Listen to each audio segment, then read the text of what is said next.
மலை என்பது உயர்ந்ததும் நிலைத்ததும் அசையாததும். அதுபோல ஒரு கிறிஸ்தவனின் வாழ்க்கையும் உறுதியான நம்பிக்கையால் நிரம்பியதாக இருக்க வேண்டும். வாழ்க்கையில் சில சமயம் பிரச்சனைகள் மலை போல நம் முன் நிற்கும். அவை நம்மை சோர்வடையச் செய்யலாம். ஆனால் நம்பிக்கை கொண்டவன் அந்த மலையைக் காணும்போது அதைக் கடக்க முடியாது என்று நினைப்பதில்லை. இதற்கும் மேலே என் தேவன் இருக்கிறார் என்று நினைப்பான். மலை நம்மை நிறுத்தாது.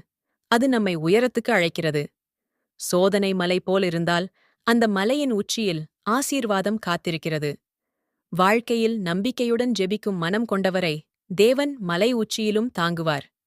வாழ்க்கையின் உயரத்திலும் தாழ்விலும் அவர் நம்மோடு இருக்கிறார். ஜெபம். கர்த்தாவே, என் வாழ்க்கையில் உள்ள ஒவ்வொரு மலையும் உம்முடைய வல்லமையால் நகர்த்தப்படட்டும். என் நம்பிக்கை மலையைப் போல உறுதியாயிருப்பதாக. என் பார்வை பிரச்சனையில் அல்ல, கன்மலையாகிய உம்மீது இருக்கட்டும். ஆமேன்.